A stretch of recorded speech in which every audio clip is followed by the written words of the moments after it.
Hello बच्चों, आइए प्रश्न को देखते हैं। आर त्रिज्या वाले अर्धवृत्त के अंतर्निहित एक बड़े से बड़े त्रिभुज का क्षेत्रफल क्या होगा। और यहाँ पे चार विकल्प दे रखे हैं। चारों विकल्पों में जो सही विकल्प होने वाला है उसका चयन करना है। प्रश्न को हल करने से पहले इसकी मुख्य अवधारणा के बारे में चर्चा कर लेते हैं। मुख्य अवधारणा तो देखिए, कुछ चीजें हम लोग यहाँ पे बताने वाले हैं जो प्रश्न को सरल करने में आसान बना देगी। पहली चीज, कोई भी अर्धवृत्त मान लो, यहाँ पे कोई भी अर्धवृत्त, इस अर्धवृत्त में अगर इसका आधार कोई भी त्रिभुज जिसका आधार ये वृत्त का व्यास हो जाए, इसको व्यास को हम लोग ए बी से निरूपित कर देते हैं और यहाँ पे बीच में कहीं केंद्र ओ मान लेते हैं। तो कोई भी त्रिभुज जिसका जो आधार है वो वृत्त का व्यास बन जाए, तो इसके अंदर कोई भी त्रिभुज बनता है तो उसका कोण अपने पास 90 डिग्री के बराबर होता है।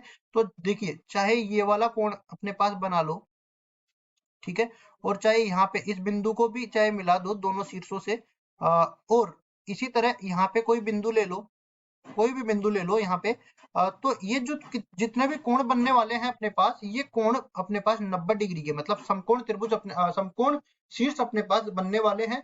तो हम लोग जानते हैं, देखिए, पहली चीज तो ये बता दिया हमने कि अर्धवृत्त में बना कोण समकोण होता है। दूसरी चीज इस तरह से समझो कि कोई भी त्रिभुज है तो त्रिभुज का क्षेत्रफल, त्रिभुज का क्षेत्रफल, त्रिभुज का क्षेत्रफल हमने लिखा किसके बराबर, 1/2 गुणा में आधार गुणा ऊंचाई, आधार गुणा में ऊंचाई, आधार गुणा में ऊंचाई, ये सूत्र होता है।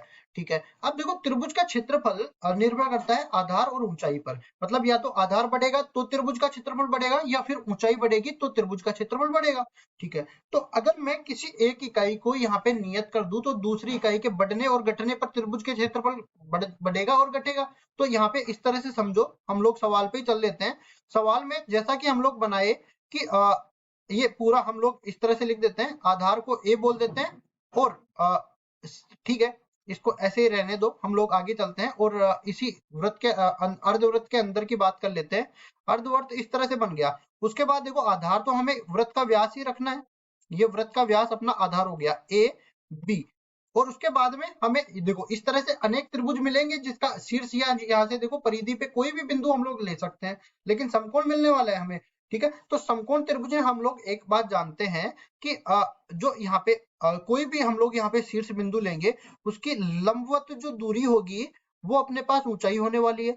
ठीक है, तो हम लोग जानते हैं कि सबसे लंबी दूरी, यहाँ पे आधार हमने नियत कर दिया, तो जितनी अधिक ऊंचाई होगी उतना अधिक वृत्त का वो सॉरी त्रिभुज का क्षेत्रफल होगा।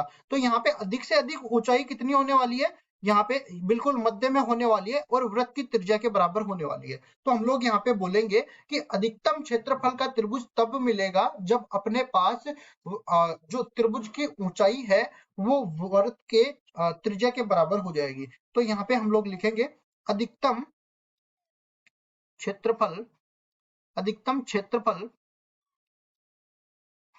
वाले त्रिभुज के लिए, त्रिभुज के लिए जो ऊंचाई है, ऊंचाई वो वृत्त की त्रिज्या, अर्धवृत्त की त्रिज्या या वृत्त की त्रिज्या, कुछ भी बोल दो, आर त्रिज्या इसमें बोल रखी है, वो आर त्रिज्या के बराबर हो जाएगी। और देखो, आधार तो हमने सब में जो है नियत कर रखा है, तो आधार का मान तो ये देखो, ये ओ बिंदु हमने बोला है, तो ओ ए प्लस ओ बी के बराबर होने वाला है, जो कि आर प्लस आर के बराबर होने वाला है। ये आर हो जाएगी, ये आर हो जाएगी, ये आर हो जाएगी। तो आधार किसके बराबर आ गया, आधार अपने पास बराबर आ गया 2 आर के।